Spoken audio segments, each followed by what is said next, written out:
Já vou começar com um tema polêmico. Fazer minha política no primeiro encontro. Pode ou não pode? Você finalmente está tendo um encontro maravilhoso, a química tá rolando, o fogo do caracoles, e aí você pensa, se eu fizer no primeiro encontro, o que será que ele vai pensar? O que fazer nessas situações? Vamos conversar um pouquinho sobre isso? Oi, que bom te ter por aqui. Eu sou Carolina Garcia, especialista em relacionamentos.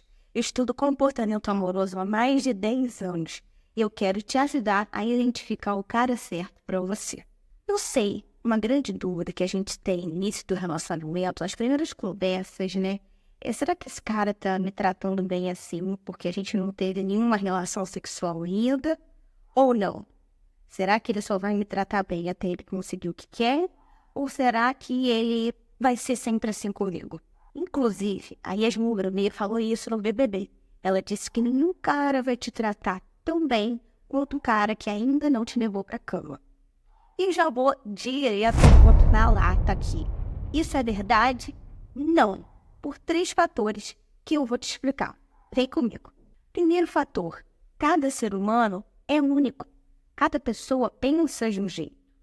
Claro, a gente vive no mundo machista e existem homens que vão te julgar sim se você tiver relações sexuais logo no primeiro encontro. Mas uma dica que eu vou te dar é o seguinte: se você está com dúvida, não faça. Você não está se sentindo confortável. As emoções, elas são enganosas. Então, nem tudo que o nosso corpo sente revela o que a gente tem que fazer.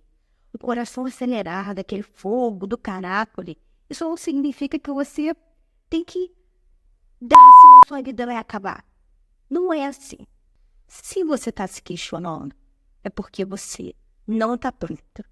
A gente tem que parar com essa ideia de que a vida é uma só e a gente tem que fazer tudo o que nos dá vontade. Não, a gente tem que pensar sobre os nossos atos. Não é assim que as coisas têm que acontecer. Você tem que fazer isso, ter essa relação sexual, quando você estiver pronta para lidar com as consequências. Aí você vai dizer, ai, Carol, eu sou amorosa, tenho relações quando eu estiver pronta para ser mãe. Não é dessas consequências que eu tô falando, porque hoje em dia, o que mais tem é método contraceptivo. Eu tô falando das consequências de repente, o cara sumir, de repente, não reagir como você gostaria. Essas são as consequências. Você tá convicta de si, do seu caráter, da sua autoestima, a ponto de você saber lidar completamente com qualquer tipo de reação que vier? Essa é a questão. Vamos entrar agora no segundo fator. Os homens são seres humanos igual a gente. Eles também têm inseguranças. Então vamos falar um pouquinho da mente masculina. Eles também têm medo de serem rejeitados. Eles também têm segurança em relação ao corpo, em relação ao desempenho deles. O que eles buscam, e o que todos nós buscamos, é saber em que terreno a gente está pisando. E para isso a gente entra nesse segundo fator, que é a coerência. Eles querem saber em que terreno eles estão pisando.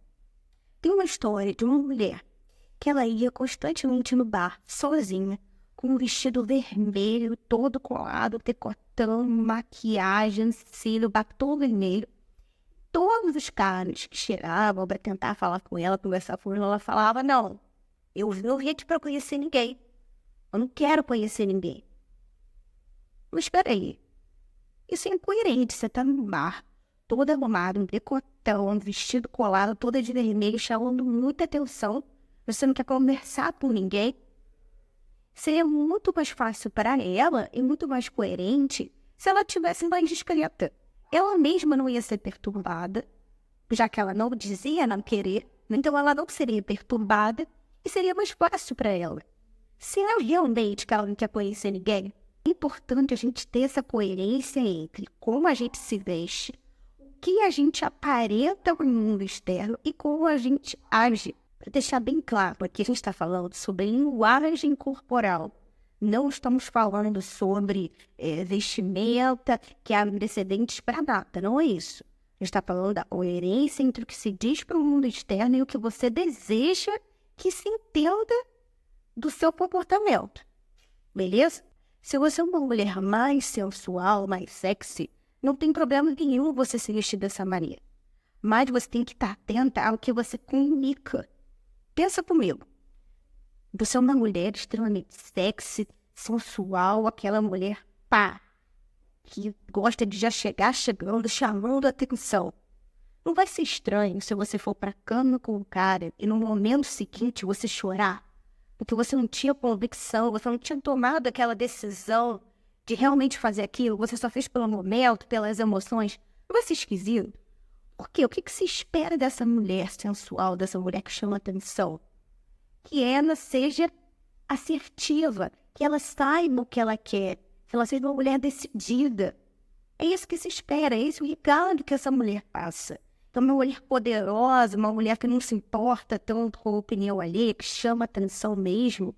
E aí, peraí, aí no momento seguinte da relação, ela vai e chora.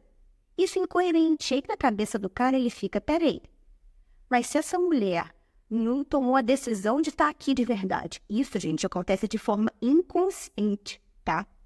Essa conclusão na cabeça do homem ou na cabeça de qualquer pessoa que está diante de alguém que tem atitudes incoerentes.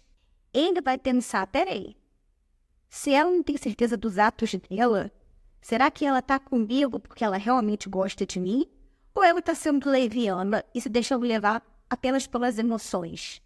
Os homens, eles querem se sentir escolhidos, isso é muito importante para eles, e ninguém fala disso. Para eles, né, estar com uma mulher que soa leviana, que está com ele apenas pela emoção do momento, e não porque de fato ele escolheu, o faz questionar estar com aquela mulher. Aí a gente entra no terceiro ponto, que fala sobre confiança e segurança. Na verdade, pouco importa se você vai para a cama com o cara no primeiro encontro ou no 100º encontro. O que importa é como vai ser o seu comportamento diante daquele ato. Já ouviu histórias de pessoas que tiveram uma relação no primeiro encontro e depois elas casaram? Como que elas conseguiram isso? Como que isso funciona? O segredo é, você tem que pensar em você e não se preocupar o que o outro vai pensar do seu comportamento. O que importa é você. E como que você sabe que você está preparada? Você se sente confortável com aquela pessoa. E você se sente confortável consigo mesma. O jeito que a pessoa vai olhar para o seu corpo não vai fazer diferença sobre o que você pensa de você mesma. Você não vai se achar menos bonita, menos sexy, menos inteligente, menos interessante. Porque você tem convicção de quem você é, independente do olhar do outro. Você está preparada quando você tem consciência de que pouco importa a opinião do outro para você se amar. Você vai continuar se amando e se admirando do mesmo jeito. Sabe por quê? Quem é ele? É uma pessoa que conviveu com você por algumas horas, algumas semanas. Ele realmente te conhece? Ele realmente pode te analisar ao ponto de definir se você é boa o suficiente para ele ou não? Um tempo muito curto, sabe? Para definir quem você é, para você usar isso como base de referência. Esse cara mal te conhece. A verdade é que a gente tem medo da rejeição. A gente não quer ter que lidar com a possibilidade de ser rejeitada. Mas pensa comigo, não é uma rejeição porque ele não teve a oportunidade de conhecer você. Quem é esse cara? Alguém que você trocou algumas palavras, umas conversas, por algumas horas, de repente algumas semanas. Não deu tempo suficiente para ele te conhecer a ponto de te rejeitar. O que ele está fazendo, na verdade, é tomando uma decisão. Uma decisão de continuar com você ou não, a partir do que você vai mostrando. A gente não tem que enxergar essa decisão como boa ou ruim. É uma decisão, porque, na verdade, por trás da escolha da outra pessoa, podem existir diversos fatores. Quer ver só? Por exemplo, o cara pode ter achado que a relação foi muito ruim, que vocês não tiveram química, e por isso ele vai e some.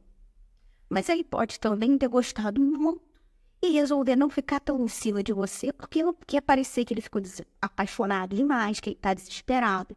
Pode ser que no dia seguinte tenha surgido um problema na família dele.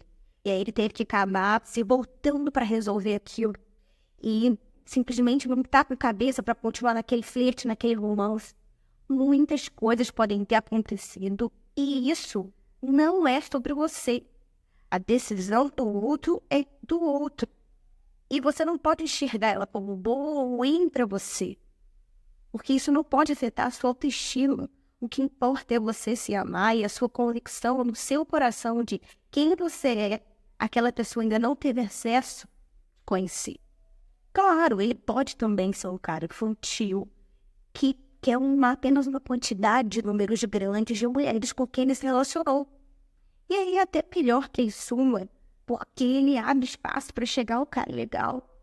E não fica ali, você não fica perdendo tempo com caras idiotas que não vão te acrescentar nada. Então, olha só quantas coisas podem acontecer. E, na verdade, nem dizem respeito a você. Algumas delas nem dizem respeito a você. Resumidamente, o segredo é: não seja leviana com os seus sentimentos. Se você está em dúvida, não faz. Se você acha que precisa ter uma relação, uma conexão maior antes de ter uma relação sexual, busque essa conexão.